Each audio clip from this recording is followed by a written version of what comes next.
और दोस्तों बात करेंगे जल विभाग भर्ती 2026 के बारे में। अगर आपको भी यहाँ पे 2026 में सरकारी नौकरी की तलाश है, सरकारी नौकरी करनी है और कहीं पे भी यहाँ पे आपका सिलेक्शन नहीं हो रहा है, एसएससी रेलवे की काफ़ी तैयारी कर चुके हो, तो ये वैकेंसी बिल्कुल मिस मत करना।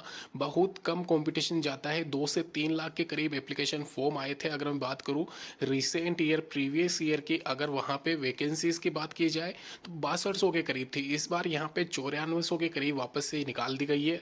रीज़न वाइज यहाँ पे मैं बात करूँगा, साथ ही साथ यहाँ पे यह वैकेंसी क्यों आपको यहाँ पे भरनी चाहिए, साथ ही साथ इसमें कंपटीशन इतना कम क्यों रहता है, इसका रीज़न भी आपको मैं बताऊंगा। लेकिन ध्यान रखिए, यह वीडियो आपके लिए मोस्ट इंपॉर्टेंट रहने वाला है। जल विभाग भर्ती यानी कि PHED public health engineering department में यहाँ पे ये वैकेंसी है और इसके आवेदन बहुत जल्द यहाँ पे स्टार्ट होने जा रहे हैं। ध्यान रखिए, यहाँ पे ये सार्वजनिक स्वास्थ्य इंजीनियरिंग विभाग में जो वैकेंसी है 9400, तो यहाँ पे बम्पर वैकेंसी में इसको कह सकता हूँ। इसमें यहाँ पे कौन कौन से पद रहने वाले ये भी आप देख लीजिए। इसमें यहाँ पे सेक्शन ऑफिसर के 1353 पद है। ध्यान रखें, जिनको नहीं पता है सेक्शन ऑफिसर, मैं आपको बता दूं, यहाँ पे रीजनल ऑफिसर्स जो होते हैं वहाँ पे इनकी नियुक्ति की जाएगी। तो आपको यहाँ पे अप्लाई करने से पहले क्वालिफिकेशंस क्या रहनी चाहिए, क्राइटेरिया क्या होना चाहिए, वो सब कुछ जान लेना।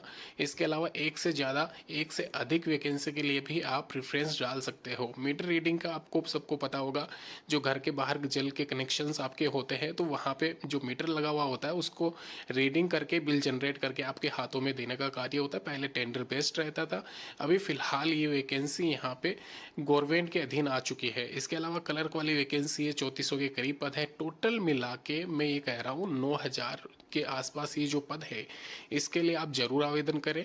आपके अपने रीजन में ये वैकेंसी है तो सबसे अच्छी बात है, क्योंकि आपकी जो ज्वाइनिंग रहेगी वो कहीं ना कहीं आपके ही अपने रीजन में, अपने ही स्टेट डिस्ट्रिक्ट लेवल पे ये पोस्टिंग रहने वाली है।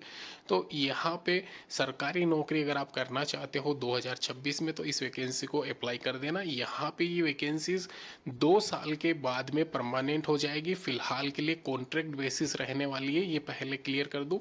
जो प्रीवियस ईयर वाले थे उनका 1.5 साल में ही परमानेंट कर दिया गया था, तो ध्यान रखें। इसीलिए यहाँ पे इसमें बहुत कम कंपटीशन रहता है। तो आप यहाँ पे इसकी ऑफिशियल वेबसाइट पे जाके अप्लाई कर देना। यहाँ पे संविदा भर्ती है, लेकिन ये वैकेंसी परमानेंट हो जाएगी 3-4 महीने, सॉरी यहाँ पे 3-4 साल के अंदर अंदर आप एक तरीके से सरकारी नौकर बन जाओगे। सरकारी नौकरी आपके हाथ में रहेगी और वैसे ही वेतन भत्ते जो भी रहेंगे वो उसके आधार पर रहेंगे। एक और चीज़ क्लियर कर दूँ, यहाँ पे इसमें जो पात्रता मापदंड यानी कि जो इसकी क्वालिफिकेशन है एजुकेशन वाली, मीटर रीडर और कलर ग्रेड सेकंड के लिए किसी भी बोर्ड से अगर आपने 12th क्लास पास कर रखा है तो आप एलिजिबल है, आवेदन कर सकते हैं। साथ ही साथ सेक्शन ऑफिसर के लिए ग्रेजुएशन चाहिए। ग्रेजुएशन वाले अभ्यर्थी तीनों ही वैकेंसी के लिए आवेदन करें। अलग अलग आवेदन नहीं करना है आपको, खाली प्रेफरेंस आपको डालनी रहेगी। तो अगर आपने ग्रेजुएशन कर रखा है या फाइनल ईयर आपका चल रहा है तो आप तीनों ही वैकेंसीज के लिए एलिजिबल है, अप्लाई कर सकते हो।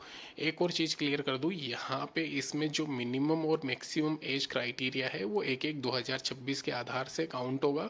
5 साल 3 साल का रिलैक्सेशन ओबीसी SC ST को यहाँ पे मिलता है।